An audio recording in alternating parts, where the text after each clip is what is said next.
Big boss Marathi season 6 मध्ये पुन्हा एकदा घरात मोठा राडा पाहायला मिळत आहे.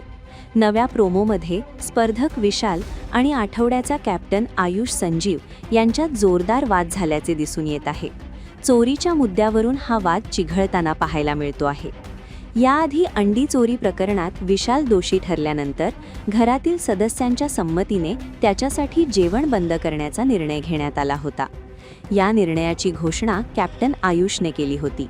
मात्र आता विशालचा बॉडी वॉश चोरीला गेल्याचा आरोप थेट आयुषवर करण्यात आला आहे. आजच्या एपिसोडच्या प्रोमोमध्ये विशाल घरात संतापून आरडाओरड करताना दिसतो आहे. नंतर तोच बॉडी वॉश कॅप्टन रूममध्ये सापडतो.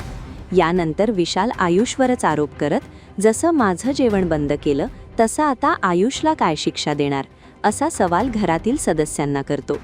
दरम्यान आयुषने हा बॉडी वॉश अनेक दिवसांपासून तिथेच असल्याचं स्पष्ट केलं आहे.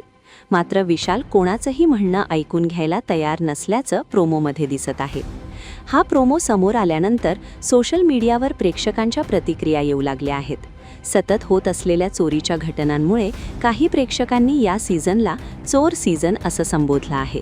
तर अनेकांनी आयुष निर्दोष असल्याचं मत व्यक्त करत विशालला नारद मुनी अशी उपमा दिली आहे.